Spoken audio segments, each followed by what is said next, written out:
Fala, galera da República! Hoje estamos aqui em nome da Memória Azul e esse quadro de hoje ele vai em oferecimento à Luxury Importes, a loja que você vai comprar o presente para sua namorada, para o seu namorado, para o seu pai ou para sua mãe, aquele presente ou até mesmo para você mesmo.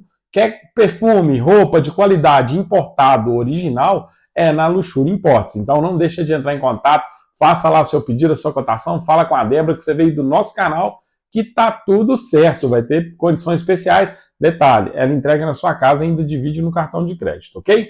Então hoje o Memória Azul vai falar da data que comemoramos hoje, né? Hoje é dia 13 de agosto de 2025. Há exatos 28 anos o Cruzeiro conquistava a sua segunda Copa Libertadores. E como é gostoso voltar ao passado, como é gostoso falar das conquistas do nosso cabuloso, né?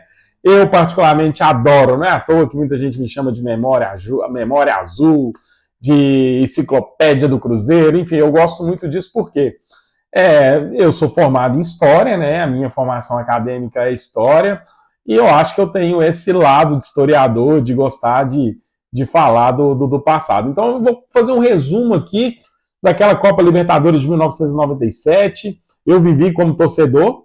Eu nasci no ano de 1982, então eu estava com 15 anos quando aconteceu aquele jogo da final, mas eu acompanhei toda a campanha. Eu acompanho o Cruzeiro de forma assídua desde 1991. Com 9 anos de idade eu já acompanhava, desde aquela Supercopa lá, vencida contra o River Plate, eu já tenho na minha memória as grandes conquistas do Cruzeiro. E aquela Libertadores de 97, ela começa no ano de 1996, quando o Cruzeiro... montado um time muito experiente, muito bom, montado pelo técnico Levi Coupe, consegue ganhar a Copa do Brasil daquele ano, aquela final histórica contra o Palmeiras no Parque Antártica, um jogo talvez memorável. Eu até falo que até hoje eu nunca vi um goleiro pegar o que o Dida pegou naquela final, mas foi aquele título que levou o Cruzeiro a jogar a Copa Libertadores de 1997. Começa o ano de 1997, o Cruzeiro já começa a enfrentar alguns problemas, porque o técnico Levi Coupe ele recebe uma proposta muito boa do futebol japonês. E ele não fica no Cruzeiro para a temporada de 97 devido a essa proposta do futebol japonês. Então o Cruzeiro vai em busca de um novo treinador. Esse novo treinador que chega é o Oscar.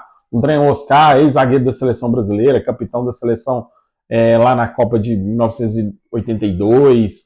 Era um treinador não tão experiente assim, tanto é que ele nem teve uma carreira tão favorável como treinador, sim como jogador, mas não como treinador. E o Cruzeiro começa com o Oscar. E as coisas não dão certo, né? O Cruzeiro tem muita dificuldade. Os 3 primeiros jogos da competição, na primeira fase, o Cruzeiro ficou no grupo onde tinha o Grêmio, o Sport Cristal e o Aliança Lima, os 2 clubes do Peru. Lembrando que naquela época a Copa Libertadores era assim. Cada país indicava 2 times. No Brasil ia o campeão brasileiro e o campeão da Copa do Brasil do ano anterior.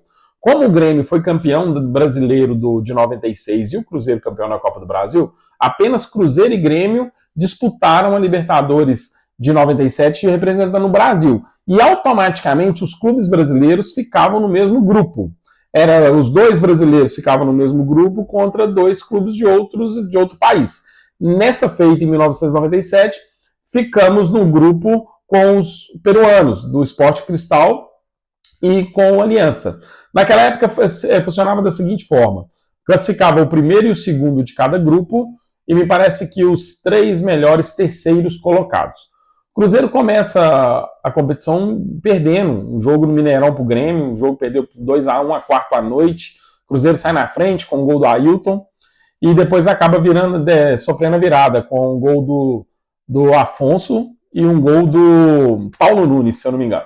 O Cruzeiro acabou perdendo por 2-1, e aí o Cruzeiro sai para fazer uma excursão no Peru, onde o Cruzeiro vai fazer 2 jogos no Peru para fechar o primeiro turno, contra o Sport Cristal e contra o Aliança de Lima. E o Cruzeiro perde os 2 jogos por 1-0. O Cruzeiro volta, treinador demitido, o Oscar ele acaba não segurando a onda e acaba sendo demitido. O Cruzeiro volta em último lugar no grupo dele, com 0 pontos, 0 vitórias, um saldo de gols de menos 4 gols e sem treinador. E aí começa a grande virada da história do Cruzeiro, onde a diretoria, na época o presidente Zezé Perrella, vai no mercado e traz o Paulo Autuori. O Paulo Autuori que recentemente havia sido campeão brasileiro pelo Botafogo, 2 anos antes, em 95. Paulo Autuori, depois de sair do Botafogo, tem uma passagem pelo futebol do exterior, volta para o Brasil para assumir o Cruzeiro. E o Cruzeiro precisava de 3 vitórias para passar para a segunda fase. E o grande desafio era não só as 3 vitórias, mas como ganhar do Grêmio em Porto Alegre. O Grêmio que era o líder do grupo e um dos melhores times da América da atualidade. O Grêmio, ele tinha sido campeão brasileiro em 96, campeão da Libertadores em 95 e campeão da Copa do Brasil em 94. Então, quem acompanhou o futebol na década de 90 sabe o tamanho que era o Grêmio. Grêmio de Danley, Paulo Nunes, Jardel, Dinho, Luiz Carlos Goiano, aquela turma toda, o Arce, Rivarola, talvez um dos melhores times da história do Grêmio. E o Cruzeiro vai para Porto Alegre encarar o Grêmio necessitando da vitória. O empate ali poderia já deixar o Cruzeiro fora da segunda fase da Copa Libertadores. O Cruzeiro vai e consegue ganhar do Grêmio em Porto Alegre, 1-0 com o gol do Palinha, que era o nosso camisa 10, o craque do time, e ali deu aquela animação para o torcedor e para o próprio time, né? Lembrando que o Cruzeiro tinha 2 jogos em casa consecutivos contra os 2 clubes peruanos, o Aliança e o Sport Cristal. Feitos os 2 jogos, primeiro contra o Aliança, o Cruzeiro vence por 2-0, com o gol do Palinha, o gol do Reinaldo. Quem não se lembra do Reinaldo Rosa, que foi revelado no Atlético Mineiro, hoje ele tem até um grupo de pagode, era um bom centroavante, jogou no Parma da Itália, jogou no Palmeiras, e ele fez parte desse grupo do Cruzeiro. E o Cruzeiro vence o segundo jogo contra o Sport Cristal do Peru, um jogo onde o Cruzeiro vence por 2-1, gols do Alex Mineiro, também um bom centroavante que o Cruzeiro tinha, que foi revelado no América, depois passou pelo Atlético Mineiro, mas teve um destaque maior na sua carreira jogando no Atlético Paranaense em 2001, quando o Atlético Paranaense foi campeão brasileiro. Era um bom jogador, sim, era muito novo quando estava no Cruzeiro, e o Cruzeiro classifica para a segunda fase. E o Paulo Autuori vê a necessidade de trazer reforços para que o Cruzeiro fosse para a segunda fase forte a ponto de ser competitivo com as outras equipes. Aí, lembrando que segunda fase você tem os gigantes da Argentina, da Colômbia, do Uruguai, mais o Grêmio que já havia sido classificado. O Cruzeiro vai ao mercado e traz um xerifão, um zagueiro Wilson Gotardo, né, carinhosamente apelidado pelo torcedor do Cruzeiro como Capitão América, e repatria, né, traz de volta o Marcelo Ramos, né, o Marcelo Ramos que foi pro time do PSV da Holanda no final de 96, quando o Cruzeiro faz um bom ano, ele é campeão da Copa do Brasil pelo Cruzeiro, e ele é vendido. Na verdade não foi no final, foi no início da temporada 96, 97, na Europa. Assim que termina a Copa do Brasil, Marcelo Ramos, que fez até o gol do título do Cruzeiro lá, ele vai jogar no Feyenoord da Holanda, parece que as coisas não acontecem, Marcelo também era muito jovem, problema de adaptação, e ele acabou voltando para o Cruzeiro por empréstimo. E aí ele já volta em alto estilo. O Cruzeiro enfrenta o Nacional do Equador pelas oitavas de final, tem uma dificuldade muito grande de jogar o primeiro jogo no Equador, devido à altitude, e a equipe equatoriana consegue ali, devido às políticas da Conmebol da época, né, que favorecia muito alguns clubes sul-americanos, conseguiu marcar o jogo no horário onde o sol estava 40 graus, lá em mais de 2.000 metros de altitude, né? E o Cruzeiro teve muita dificuldade de perder o jogo lá para 1-0, mas tem a oportunidade de decidir no Mineirão. No Mineirão, aí brilha a estrela do Marcelo Ramos, né, que faz 2 gols. O Cruzeiro vencia o jogo por 2-0, com 2 gols do Marcelo Ramos, estava já com o pé nas quartas de finais. O último lance do jogo, uma cobrança de falta muito aleatória do jogador equatoriano, a bola desviou na defesa do Cruzeiro e acabou fazendo o gol, enganando o Dida. Resultado, vai para os pênaltis, e aí começa a brilhar a estrela do gigante Dida, para mim o melhor goleiro que eu vi jogar, não só com a camisa do Cruzeiro, foi o melhor goleiro que eu vi jogar, foi o Dida. E o Dida pegou um pênalti do Xalá, que era o craque da equipe equatoriana, o Cruzeiro venceu por 5-3 e foi para as quartas de final. Quartas de final dessa Libertadores, um confronto brasileiro, o Cruzeiro enfrenta o Grêmio. Aí é um confronto mais difícil, para muita gente uma final antecipada, já que o Vélez, que era o atual campeão da Libertadores, já havia ficado para trás, já havia sido eliminado. O Boca Juniors também o River Plate já havia sido eliminado, o Boca Juniors não participou da Libertadores desse ano. E aí foram pro Cruzeiro e Grêmio, nas quartas de final.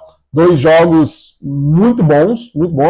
Eu tenho orgulho de dizer que eu estava no Mineirão, né, no jogo da quarta de final, contra o Grêmio. Foi o primeiro jogo que eu fui no Mineirão dessa campanha da Libertadores. Cruzeiro e Grêmio. Cruzeiro venceu por 2-0, um gol do Elivelton, um gol relâmpago, menos de um minuto o Elivelton abre o placar. E aí, ainda no primeiro tempo, o Alex Mineiro acabou fazendo o gol da vitória do Cruzeiro já no primeiro tempo, 2-0, liquidou. Vai para Porto Alegre, a parada não seria fácil. Lembra, a gente estava jogando contra, talvez, até aquele momento, o melhor time do continente. E o Cruzeiro tem muita dificuldade para jogar com o Grêmio, mas aí entra uma história épica também do Fabinho Guerreiro.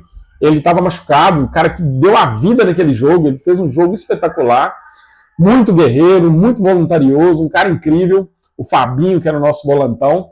E ele machucado, e o Cruzeiro já tinha feito substituições, não podia trocar naquele momento, ou não lembro se já tinha terminado o número de substituições, na época eram só 3, ou se naquele momento ele tinha que esperar um pouquinho. Tanto é que o Paulo Autuori orienta ele lá para frente. O jogo estava 0-0, só dava Grêmio, o Dida pegando tudo, aquela história de Libertadores mesmo. E uma bola sobra lá na frente, ele mancando com a mão na coxa, faz o gol, o Cruzeiro faz 1-0 em Porto Alegre.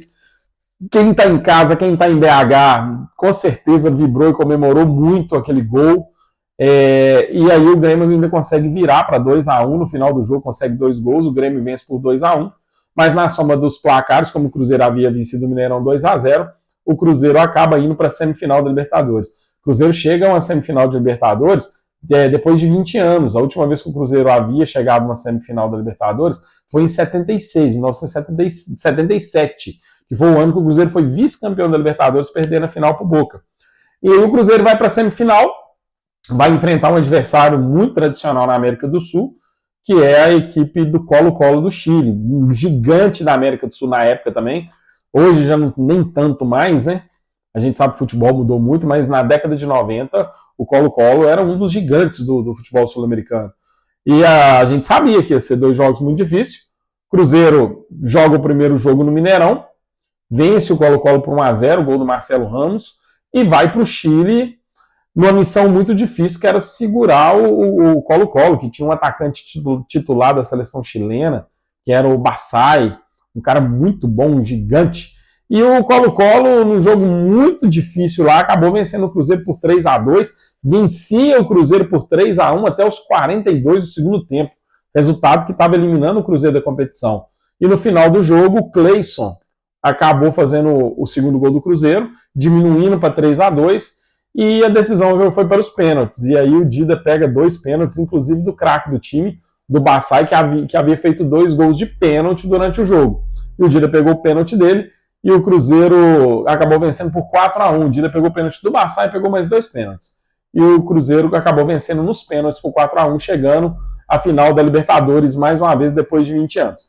E aí na final da Libertadores tivemos um reencontro contra o Sport Cristal, a equipe peruana, que o Cruzeiro havia enfrentado 2 vezes na fase de grupo, venceu 2-1 no Mineirão, perdeu 1-0 em Lima, e aí agora era o tira-teima. O primeiro jogo foi no dia 6 de agosto de 1997, o jogo em Aliança. O Cruzeiro fez um bom jogo, merecia ter saído com a vitória, abusou de perder gols, abusou, mas fez um jogo muito melhor do que o time peruano. O time peruano que foi obrigado a sair para o jogo, então já era para o Cruzeiro ter voltado de Lima com um resultado muito bom para decidir no Mineirão, mas voltou com 0-0. Um 0-0 que, pelo que o Cruzeiro produziu no primeiro jogo e pela evolução que o time mostrou durante a competição, eu achei muito válido esse 0-0, muito, muito tranquilo. Só que não foi bem o que a gente imaginava. O Sport dificultou muito a vida do Cruzeiro, jogando trancado, buscando uma bola, o tempo todo jogando por uma bola. O Cruzeiro tendo dificuldade de usar o que ele tinha de melhor, que era a qualidade técnica ali na frente, principalmente com o Palinha e o Marcelo Ramos, que tinha mais qualidade técnica. O Cruzeiro enfrentou muita dificuldade para jogar contra a equipe do Sport Cristal do Peru. E o que acontece? Jogo difícil, aos 30 do segundo tempo, um escanteio cobrado pelo Nonato, a defesa do Cristal acaba desviando a bola para fora da área, e o Elivelton acabou fazendo o gol do título de pé direito, que não era o bom dele, né, que ele é canhoto, mas é um jogador pé quente, um jogador que veio para o Cruzeiro já com 2 títulos de Libertadores conquistados pelo São Paulo, Mundial de Clubes, ele veio e para dar esse título do Cruzeiro, né? Ainda teve um lance emblemático também, que é lembrado até hoje, da defesa do Dida, uma falta cobrada pelo peruano Bonet, O Bonet, ele chuta muito forte, o Dida defende de forma parcial, na sobra o Julinho, brasileiro, que jogava na equipe do Peru, acabou pegando a sobra e o Dida faz uma das defesas talvez mais importantes da história do Cruzeiro. Fim de jogo, o Cruzeiro vence por 1-0, é bicampeão da Libertadores, o Mineirão com mais de 100 mil pessoas em festa, e eu estava lá também nesse dia, né? Eu fui nos jogos contra o Grêmio, foi o primeiro jogo que eu fui da Libertadores, fui na semifinal contra o Colo-Colo e fui na final contra o Sport Cristal. Então, um jogo que eu tenho na minha memória, eu lembro esse time, o time base do brasileiro era Dida, Vitor, Gelson, Wilson Gotardo, já na segunda fase, na primeira fase era o Célio Lúcio, o Wilson Gotardo e o Nonato, Fabinho, Ricardinho, Donizete Oliveira e Palinha, Elivelton e Marcelo Ramos. Esse foi o time base do Cruzeiro aí durante a Copa Libertadores daquele ano. Então, contando um pouquinho da história desse bicampeonato da Copa Libertadores, espero que vocês tenham gostado. Beijo para vocês e até o próximo Memória Azul.